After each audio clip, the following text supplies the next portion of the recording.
Hello. Hello.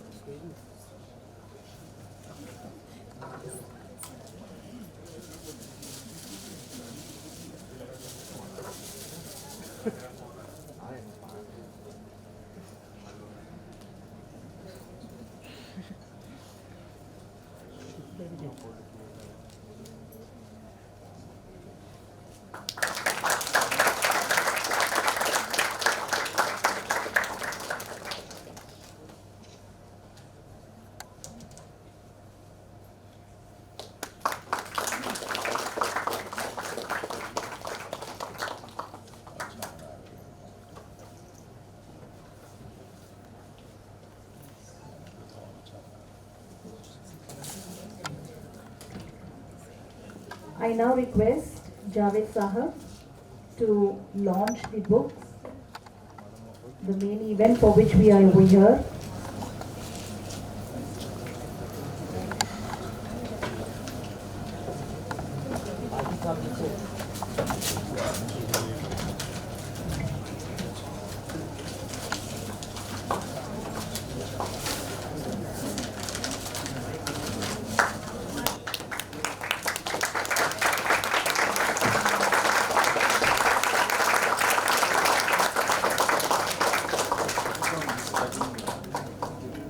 Thank you, sir.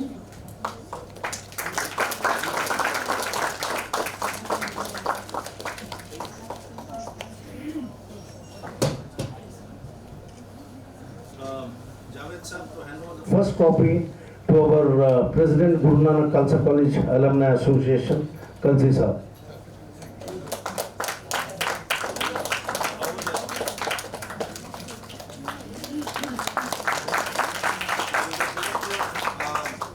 Baby Sahab.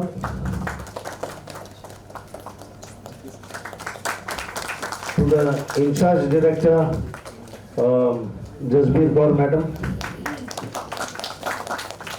Of course, to our elder brother VG Ramesh Ji Talwar, who is the editor of Sagar Yada. The next copy, I would request it to be handed over to our Vice Principal, Madam Sangeeta Belvi.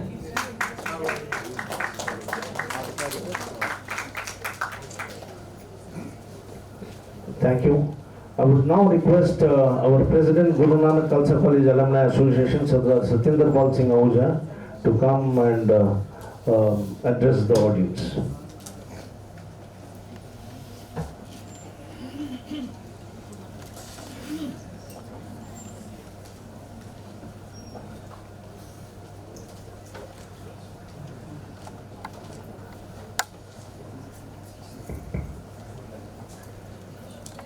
Good afternoon, ladies and gentlemen.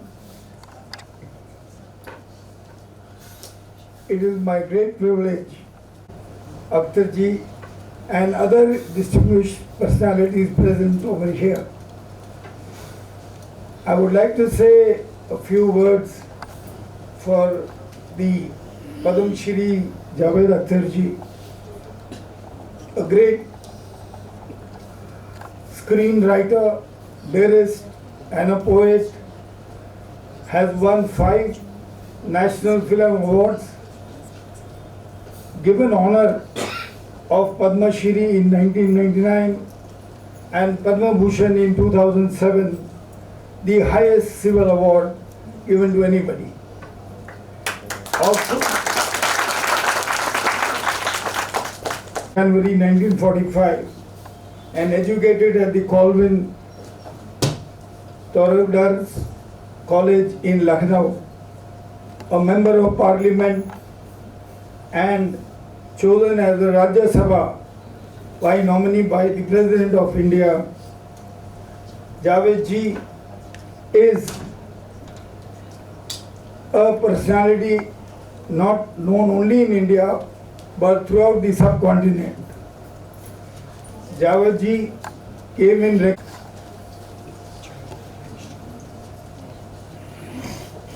Thank you, Ahuja Sahab. The hour of reckoning is here. We would now want, we are eagerly awaiting Javed Sahab to speak about Sagar Sarji Saab and his long association. In fact, this particular seminar hall has been witness to a lot of people coming here, be it Shabana ji, be it Mahesh Bhatt Saab and others. The starting point of all the events here was the Kaifi Azmi Centenary, which we celebrated in 2019. And from then on, Kaifi Saab's spirit has been you will be speaking more.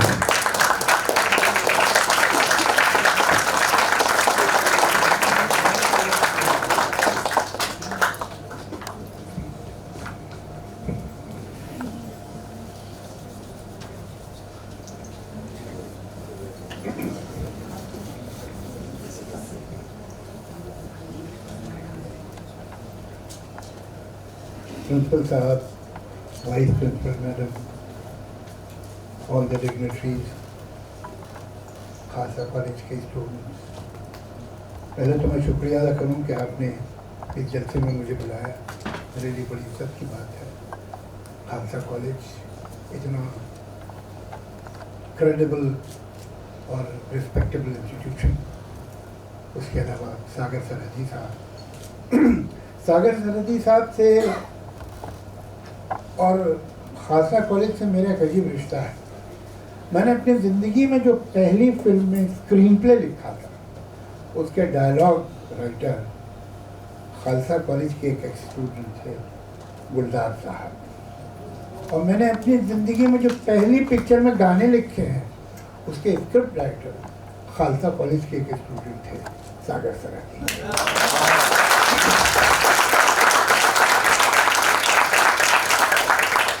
तो दूर का ही सही मेरा रिश्ता ज़रूर कुछ है Khalsa college से।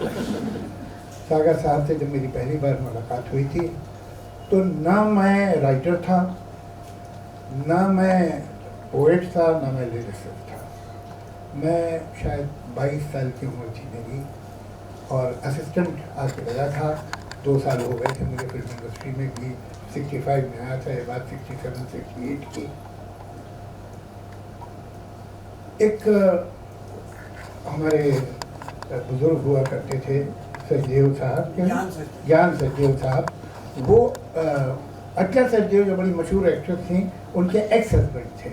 हस्बैंड कब थे ये मुझे नहीं मालूम, ये मेरे आने से पहले की बात है। मैं जब आया बम्बई में तो वो एक्स हस्बैंड थे। तो वो हमारे बहुत उम्दा और बड़े मेहरबान आदमी थे। तो उनके हम लोग कुछ कॉमन फ्रेंड से हम जाया करते थे, और वहाँ सागर साहब से उनकी बहुत दोस्ती थी, ज्ञान सचदेव साहब की। तो वहाँ सैटरडेज को संडेज को उनसे मुलाकात होती थी। और बहुत बार सागर साहब से हमने उनके अफसाने जो पढ़ के सुनाते थे, हम लोग सब बड़ी अकीदत और मोहब्बत से सुनते थे, वो हमने सुने। मैं तो मालूम नहीं था कि आगे इस तरह का भी कोई रिश्ता बनेगा कि वो स्क्रिप्ट लिखेंगे और मैं गाने लिखूँगा। मैं तो उसको शायरी भी नहीं करता। ये सागर साहब का जो थिएटर में नाम है और जो उनके प्लेज हैं, उसके बारे में मैं समझता हूँ शायद आप में से अक्सर मुझसे ज़्यादा ही जानते होंगे। मुझे भी एक दुख हुआ, आज मैं जब आ रहा था तो मैंने कहा भाई कोई बात मिस हो गई होगी, चलो देखते हैं। तो मैंने गूगल भी किया सागर साहब के लिए, और ये विकीपीडिया, उनकी सारी फिल्मों की डिटेल्स है, लेकिन उनके प्लेन्स, उनके अफसानों का जिक्र नहीं। ये दुनिया ऐसी है, वो जो चमक दमक जहाँ होती है वहाँ देखती है, लेकिन वो बहुत ज़रूरी है, और उसको आप देखिए कि उसमें डाला जाए। उन्होंने प्लेस लिखे, इंतहाई कामयाब हुए। उन्होंने फिल्में लिखी, इंतहाई कामयाब हुई। फिल्म इंडस्ट्री के वो बड़े रिस्पेक्टेड राइटर में से थे, बड़ी कामयाब फिल्में लिखी हुई। ऐसा होना नहीं चाहिए था, बहुत गलत हुआ। सागर साहब जैसे लोग इतने कामयाब नहीं होते जितने सागर साहब हुए। एक आदमी जो अपने अच्छे से अच्छे वक्त में इतना उसका नाम हो, शोहरत हो, लेकिन उसका फ्रेंड सर्कल वही उसके तबाह हाल, गरीब लिखने वाले दोस्त हों, उसे कोई दिलचस्पी ना हो फिल्म इंडस्ट्री के लोग होते। वो अपना काम करे, घर चला जाए, किसी से मिले मिलाए नहीं, मिले तो अपनी टर्म्स एंड कंडीशंस पे, मेरे काम करे तो अपनी शर्तों पे। तो इस तरह के बददिमाग लोग जो हैं भाई, और बड़ी एक बीमारी होती है ना खुददारी, तो वो उनको बहुत शदीद थी। तो ऐसे लोग जो हैं वो पता नहीं कितना टैलेंट हो तब कामयाब होते हैं, कि बावजूद इसके कि इस आदमी में शराफत भी है, इस आदमी में लॉयल्टी भी है, इस आदमी में खुददारी भी है, उसके बाद भी अगर ये कामयाब हो रहा है तो इसके मतलब है कि इसके टैलेंट में बेपनाह ताकत थी कि लोग ये कसूर माफ कर रहे हैं।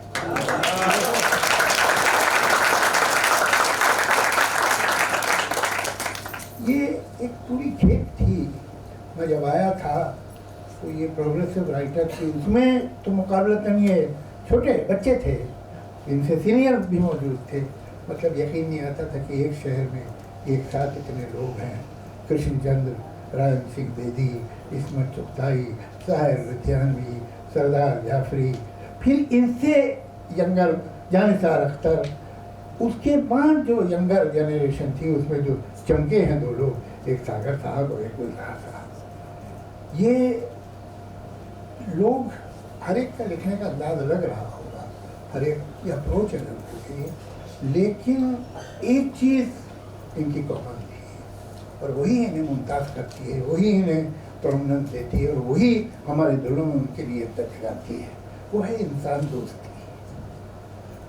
सागर साहब ने जो लिखा थिएटर के लिए या फिल्म के लिए, उसके लिए कॉम्पिटेंट राइटर होना तो ज़रूरी है, लेकिन अच्छा इंसान भी होना चाहिए। इसलिए कि जो उनके कैरेक्टर में जो सेंसिटिविटी, जो ह्यूमैनिटी, जो विकार, जो डिग्निटी, स्वाभिमान आया, वो कहाँ से? आसमान से थोड़ी उतरता है, निकलता। राइटर जब लिखता है तो लिख तो वही सकता हूँ जो उसके अंदर हो। और एक स्टेज होती है, मुझे कभी कभी लगता है कि क्रिएटिविटी जो है, एक आपका कॉन्शियस माइंड है, एक आपका सब कॉन्शियस माइंड है, जिसमें पता नहीं क्या क्या चला गया, आपको खुद ही नहीं मालूम, वो आपके कंट्रोल में नहीं है। तो कभी कभी आप पे मेहरबान हो जाता है, कुछ दे देता है और आप हैरान हो जाते हैं कि ये कहाँ से आ गया।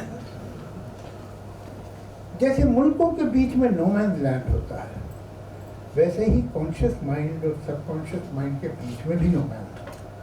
और असली शायरी और असली प्रोज, राइटिंग, क्रिएटिविटी, अच्छी धुन, अच्छे बोल, अच्छी तस्वीर, पेंटिंग, वो सब उस नो मैन लैंड पे बनते हैं। कुछ तो कॉन्शियसनेस है और कुछ सबकॉन्शियस बता रहा है क्या करो। नूरी तो असल में हमारे दूसरे रमेश तलवार साहब की फिल्म थी, तो उसमें जो डायलॉग है, जो हीरो उस पिक्चर का है, फारूक शेख ने रोल अदा किया था, वो मर रहा है, लड़की मर चुकी है, और एक डायलॉग है, चलिए ये किस्सा भी तमाम हुआ। ये कैसे लिख सकता आदमी? ये जुमला ध्यान में आएगा कैसे? ये जब बेध्यानी हो तब आएगा, ये ध्यान से नहीं आ सकता।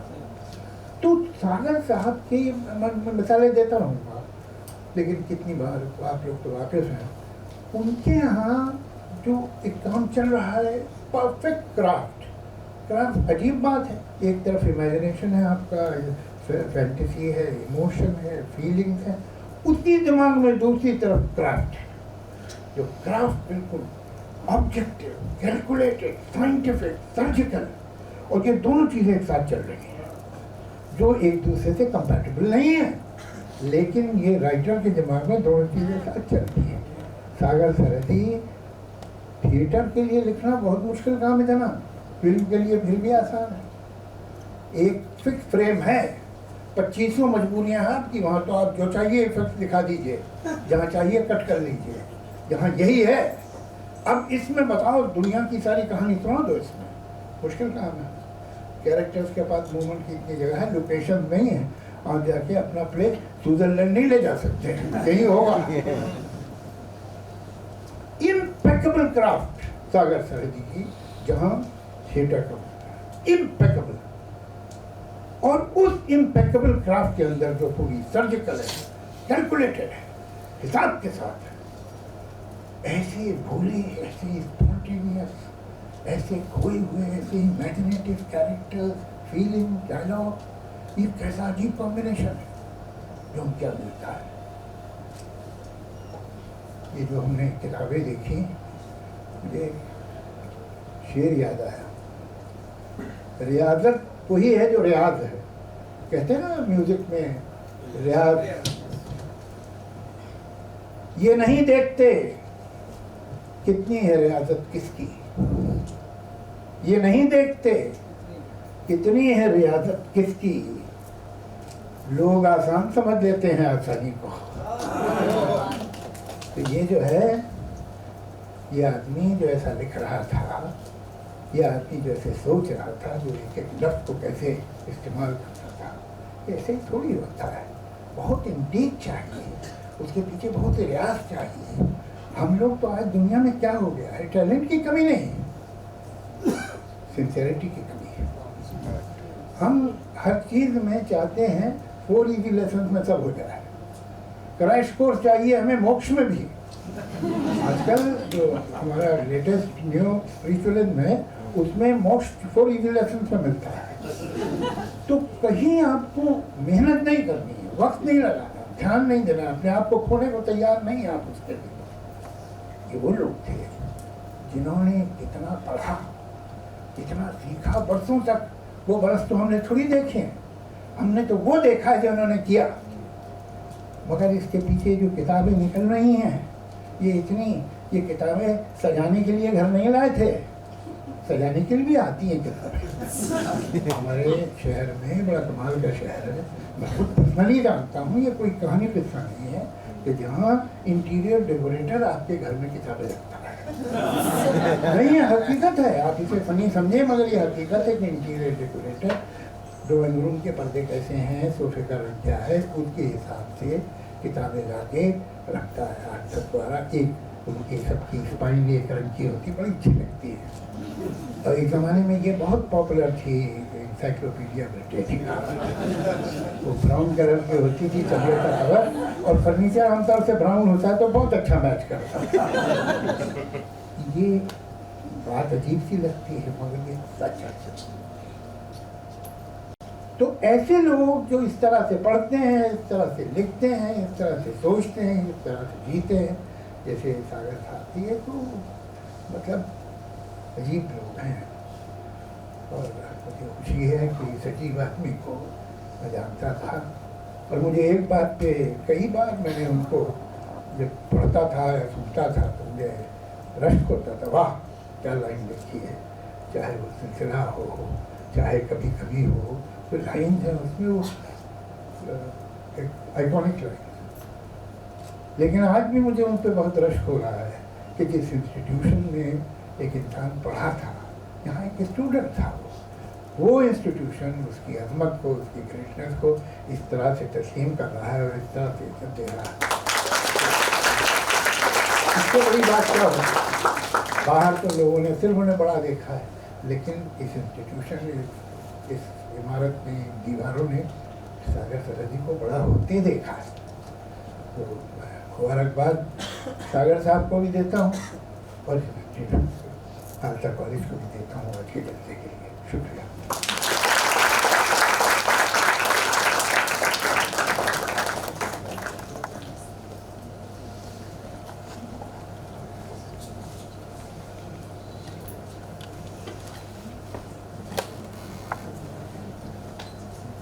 Shukriya, Javed Saab. The association of so many years has been, how do we contain the uncontained? And you, in your inimitable style, talking about Sagar Saab, has really touched the innermost chords of our heart. I would now invite Veerji, Rameshji, to come over, and he wants to read the preface which Gulzar Saab has written for Sagar Yara. In fact, the name Sagar Yara has been given by Gulzar Saab himself, and both iconic alumnus from this college, right from Dilip Saab. Javed Saab, the room number 11 adjacent is where Dilip Saab studied throughout his lifetime in this college. So, in the first batch of 1937, Dilip Saab is our alumnus primer. He would be smiling in the high heavens that Javed Saab is here. and Ramesh ji and Avtar Gil Saab, a very great murid of Dilip Saab, and all of us getting inspired by Dilip Saab is, the hallowed memory of Dilip Saab lives on, lingers in this institution. Ramesh ji.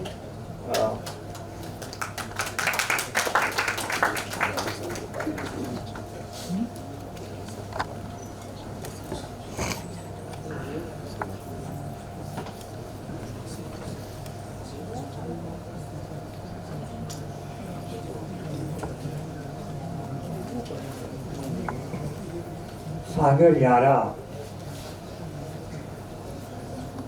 ये भूमिका लिखी है गुलजार साहब ने। सागर यारा, बस ऐसा ऐसे बुलाते हुए अच्छा लगता है। दोस्त बड़ा ग्रामर का निकला हुआ लफ्ज लगता है। यारा में एक सरहदी पुकार है। पठान ऐसे ही बुलाते हैं, उस पर पंजाबी लहजा। बातों में गालियां यूं पिरोते हैं जैसे गेंदे के फूल पहना रहे हों। ये दोनों खूबियाँ सागर में बाकमाल थी। सन 51-52 में हम खालसा कॉलेज में मिले थे। उसे अफसाने और ड्रामों का शौक़ था, मुझे कुछ शायरी और अफसानों की लत हुई थी। कॉलेज में पढ़ाई कम करते थे और लिटरेचर के बहस मुबाहिसों में ज़्यादा वक्त कटता था। प्रोफेसर राइटर एसोसिएशन और पंजाबी साहित्य सभा दो अहम अड्डे थे हमारे। मुसलसल लिखते रहना एक मशगला था। एक बार सागर से पूछा मैंने, किस तरफ ज़्यादा ध्यान दूँ मैं, अफसाने या शायरी? मूंगफली फाँक के बोला, तुम शायरी क्या करो। मैंने पूछा, तुमने नज़में पढ़ी है मेरी? बोला, नहीं, अफसाने पढ़े हैं। ये लतीफ़ा हमेशा हमारे बीच कायम रहा। जब फिल्मों में गए तो वे डायलॉग लिखने लगे, मैं गाने लिखने लगा। एक थे श्री झुंझुनवाला, उन्हें फिल्मों के मंसूबे बनाने का बहुत शौक था। एक थे पीडी शनाय, मंजरनामे लिखते थे। एक थे वेदपाल, हारमोनियम पर धुनें बजाया करते थे। एक सागर था और एक मैं था। बेकारी के दिनों में हमें 100 रुपए की एक नौकरी मिल गई। वालकेश्वर रोड पर शाम के 1-2 घंटे के लिए झुंझुनवाला के मकान पर जाते, कुछ ख्याल आराई करते और महीने के आखिर में 100 रुपये लेकर चौपाटी के पास क्रीम सेंटर नामी एक रेस्टोरेंट में जाकर दावत उड़ाते। पहले सागर लड़कियों से शर्माता था, बाद में लड़कियां उससे शर्माने लगी। ये वो ज़माना था जब हम तय कर चुके थे कि लिखाई पढ़ाई ही हमारा कैरियर है और कुछ नहीं करेंगे। आहिस्ता आहिस्ता पढ़ाई कम होती गई और लिखाई बढ़ती गई। याद ही नहीं कि कॉलेज में हम पास हुए कि नहीं। मैं नहीं हुआ, मुझे याद है। सागर का रोमियो जानता होगा। रमेश सागर का भतीजा है, बचपन से उसे रोमियो ही बुलाता था। बड़ा होकर रमेश तलवार के नाम से थिएटर करने लगा। अच्छी बाज़ोक फिल्में भी बनाई। उसी ने सागर की सारी सामग्री जमा की है और 25 अफसानों की एक किताब तैयार कर ली है। सागर कई सदियों याद रहेगा लोगों को, मुझे और थोड़े सालों तक, जब तक हूँ गुलजार।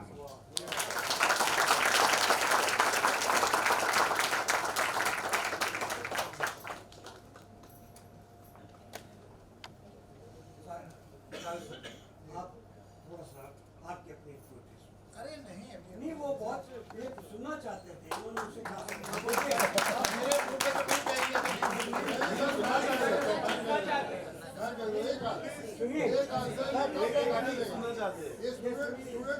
ये जो है, ये वो पोएट्री है जो इस वक्त के लिए है, और वो ऐसी पोएट्री है जो सुन के सब लोग वाह वाह कर डालेंगे। आप देख सकते हैं। जी सर प्लीज।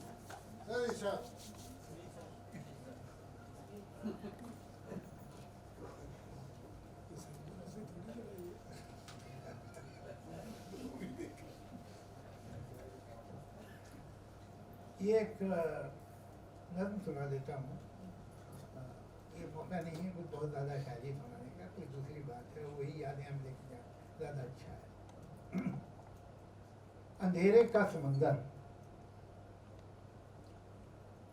जहाँ तक भी नजर जाए अंधेरे का समंदर है, उफक तक क्षितिज होराइजन, उफक तक और उफक के पार भी शायद यही बस एक मंजर है, अंधेरे का समंदर ही संसार है। अंधेरे के समंदर में ये एक छोटे से नुक्ते के बराबर एक जजीरा है, रोशनी का एक जजीरा है कि जिस पे हम खड़े हैरा परेशा देखते हैं और जिधर देखें हर एक समत और हर एक जानिब बस एक तारीक पानी है कि जिसमें ऊंची और मगरूर लहरें उठ रही हैं और इधर यूं बढ़ रही हैं जैसे कोई हाथियों की फौज है कि ये जजीरा रौंदने को है। हर एक मौज आकर साहिल पर जब अपना तन पटकती है तो साहिल का कोई कमजोर हिस्सा टूट के साहिल से कटता है, जजीरा पीछे हटता है, सिमटता है। जमीन कम हो रही है, जमीन नम हो रही है, जमीन पैरों तले धंसने लगी है। अंधेरे के समंदर की हवा हम लोगों पे हंसने लगी है। तो क्या खामोश यूं ही डूब जाने का इरादा है? मगर कैसे भुलाओगे कि सूरज के उजालों से तुम्हारा कोई वादा है? तो फिर अब देखते क्या हो? चलो इन कश्तियों की रस्सियां खोलो, समंदर में उतरते हैं। कहीं तो रोशनी की भी जमीनें होंगी, उनको ढूंढने, अगर हो सके तो ये अंधेरे का समंदर पार करते हैं और इस कोशिश में जीते हैं तो जीते हैं, जो मरते हैं तो मरते हैं।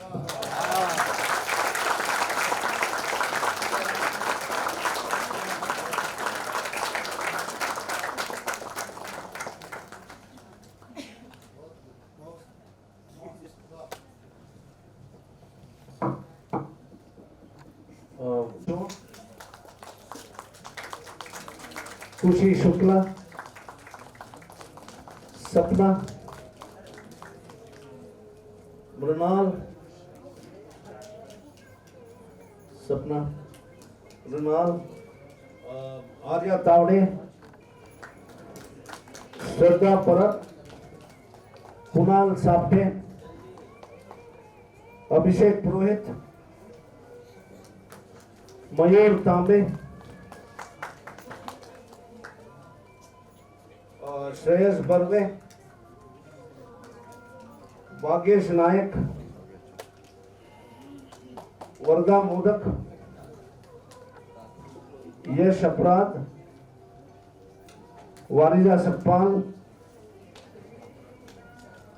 संजना पाटिल, मयूर पांडे, जानवी नंदगांवकर, तेजल, राधिका पुंजा, प्रतीक कदम, तुषार, यरिक शाह, कौमुदी वैद्य and Shubham Tavde.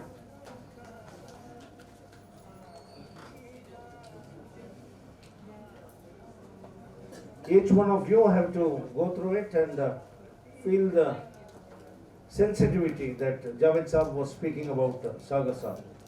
Sensitivity, thy name is Sagar Sarji.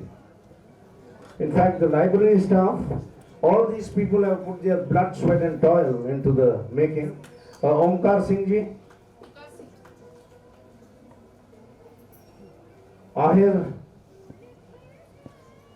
Jayesh Teli, Renu Nirmal. Please be quick. Guys, give way. Renu Nirmal, Dipti Nalaude, Chandresh Rajak, Vinod Yadav, Sunil Sawant, Jitendra Pardeshi. There are only 4 or 5 more people left, of course from the staff. Then we go on to the vote of thanks. Madam Vandana Tiwari, please be here. You are helping us during the messages for the Chairman Sahab and others came in very, very handy. you along with Mrigendra Rai and Sarita Sharma from the Department of Hindi. Thank you very much, Vandana Madam. I would now take this opportunity to thank Dr. Saini Ganekar, my co-host, and request her to receive a copy from Javed sir. Last but not the least, our librarian Neelam Chauhan, under whose supervision the Sagar Sarji gallery would live on. Thank you, sir. Thank you.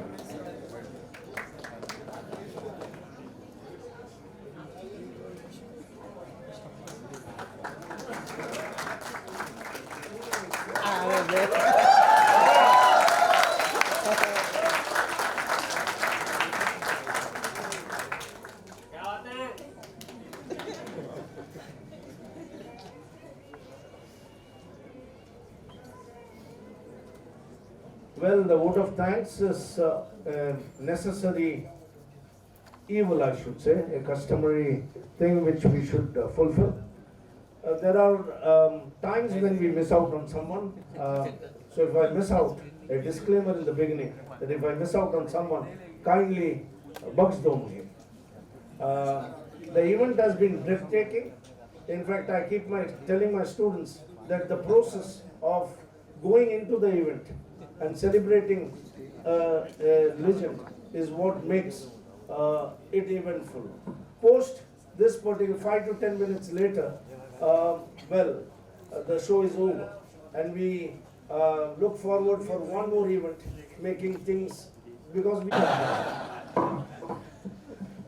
in sense of repartees and other things. Okay. To cut a long story short, Ramesh ji.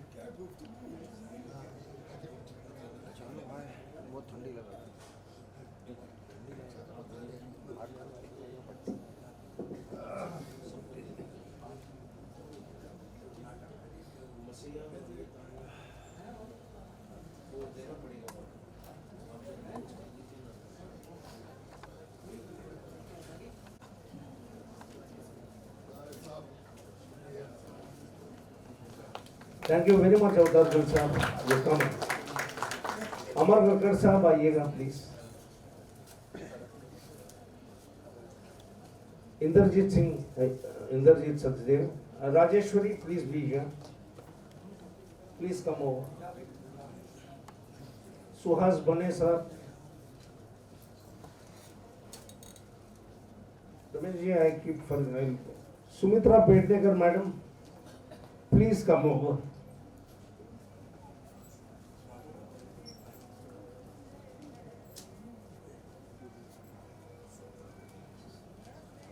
Parvinder Kaur madam, please come over.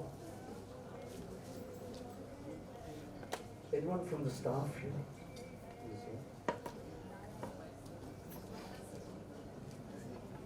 Bhupinder. Bhupinder.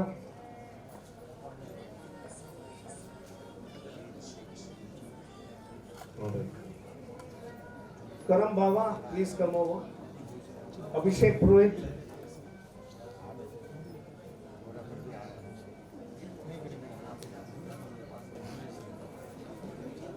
Mutta sir.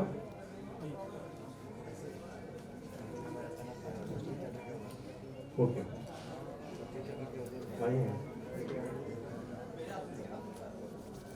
Now exclusively for the Talwar family, Chanchal, please come over. This is the entire Talwar family. Chanchal, Simi, Shabnam, Dr. Talwar sahab.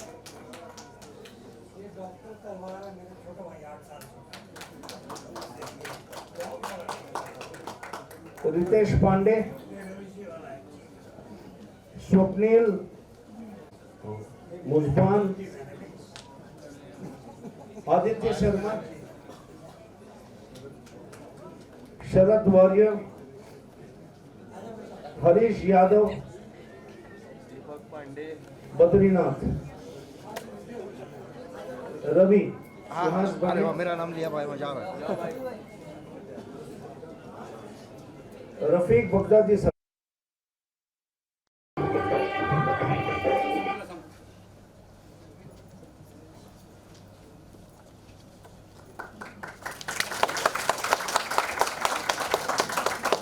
In fact, the second song from Bazaar was sung by Premla Chopra.